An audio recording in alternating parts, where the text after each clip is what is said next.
Shalom untuk semua saudara-saudaraku yang mendengarkan renungan di dalam Jumat Teduh siang hari ini. Saya percaya bahwa kita semua ada di dalam pemeliharaan Tuhan yang luar biasa. Saya akan bacakan satu bagian firman Tuhan di dalam Ulangan 6, ayat yang keempat. Firman Tuhan mengatakan, "Dengarlah, hai orang Israel, Tuhan itu Allah kita, Tuhan itu Esa." Di dalam tradisi Yahudi, bagian firman Tuhan ini disebut dengan Shema Israel. Bagian firman ini adalah seperti sebuah doa atau kalimat syahadat bagi orang-orang Yahudi atau orang Israel yang berisi pengakuan iman mereka yang diucapkan dan diperdengarkan satu sama lain di antara mereka setiap hari pada saat malam dan pagi hari. Jadi mereka membaca dan mengulang-ulang bagian firman ini. "Dengarlah, hai orang Israel, Tuhan itu Allah kita, Tuhan itu Esa." Dengarlah dalam bahasa aslinya ditulis dengan Shema, yang punya arti mendengarkan sehingga memunculkan tindakan 6M. Ini mungkin seperti prokes COVID hari ini, 6M. Yang pertama, mendengarkan sehingga memunculkan tindakan memperhatikan, memahami, mentaati, mematuhi, menundukkan atau merendahkan diri dan merespon dengan benar pada otoritas yang ada dengan segan dan hormat. Menjadi satu pertanyaan buat kita semua pada siang hari ini, kepada siapakah kita bersyema? Kepada siapakah kita mendengarkan sehingga dari kehidupan kita memunculkan tindakan memperhatikan, memahami, mentaati, mematuhi, menundukkan diri, dan merespon dengan benar pada otoritas dengan rasa segan dan hormat. Saya teringat sebuah kisah di dalam Markus 5 ayat 22. Ini berbicara tentang kisah tentang seorang kepala rumah ibadat yang bernama Yairus, yang mana dia mempunyai anak dan anaknya ini sakit dan hampir mati. Kemudian datang minta kepada Tuhan Yesus untuk meminta suatu pertolongan. Di dalam Markus 5 ayat 22 dikatakan, "Datanglah seorang kepala rumah ibadat atau sinagoge saat itu yang bernama Yairus. Ketika ia melihat Yesus, tersungkurlah ia di depan kakinya dan memohon dengan sangat kepadanya, 'Anakku perempuan sedang sakit, hampir mati. Datanglah kiranya dan letakkanlah tanganmu atasnya, supaya ia selamat dan tetap hidup.' Lalu pergilah Yesus dengan orang itu. Orang banyak berbondong-bondong mengikuti Yesus dan berdesak-desakan di dekat Tuhan Yesus. Saya percaya bahwa sebagai seorang kepala rumah ibadat, Yairus punya pengalaman mendengarkan kisah-kisah, mendengarkan kesaksian-kesaksian tentang karya Tuhan Yesus pada saat-saat itu. Kemudian juga mendengarkan firman yang sering dibaca di dalam ibadah-ibadah mereka di sinagoga.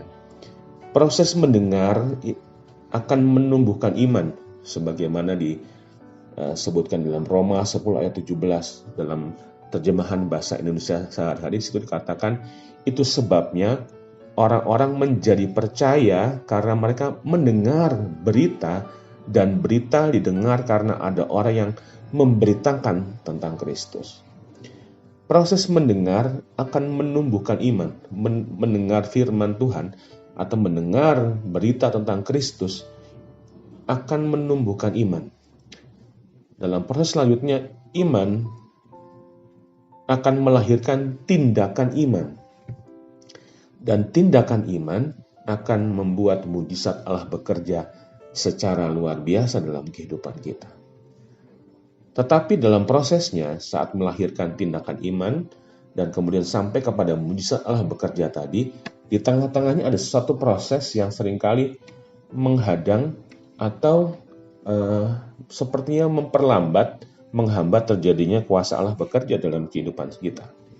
Dalam tindakan iman Yairus tadi, Yairus mengalami halangan dan tantangan. Yang pertama, ada begitu banyak kerumunan orang yang berbondong-bondong berkerumun sehingga kecepatan mereka berjalan dari pertemuan pertama dengan Yesus sampai ke rumah Yairus mengalami hambatan waktu. karena ada orang-orang yang menghambat kecepatan perjalanan mereka.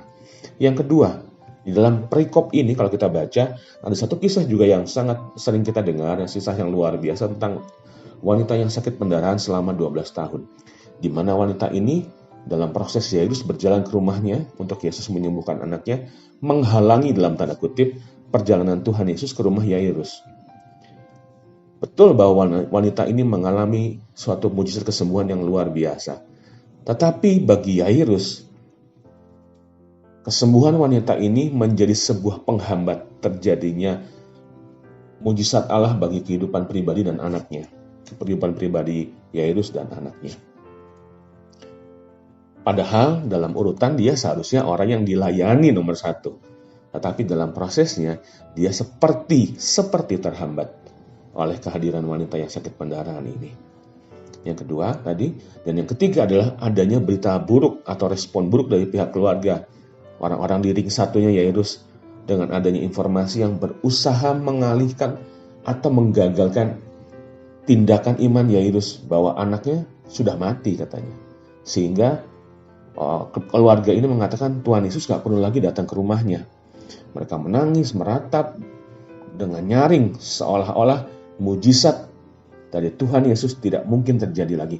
Bahkan kalau kita baca lagi di bagian firman tadi, mereka mentertawakan pernyataan Tuhan Yesus.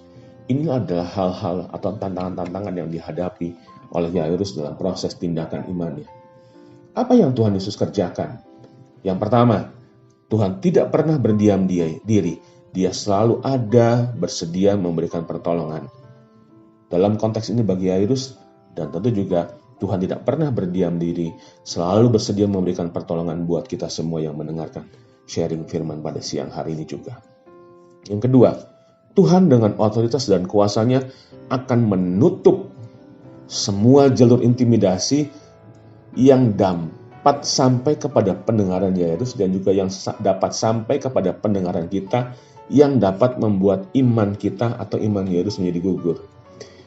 Pasal 5 ayat 36 mengatakan, tetapi Yesus tidak menghiraukan perkataan mereka, perkataan orang yang membawa informasi bahwa anaknya sudah mati dan tidak mungkin terjadi lagi apa-apa kesembuhan atau mungkin hal-hal lain yang mujizat lain yang bisa terjadi.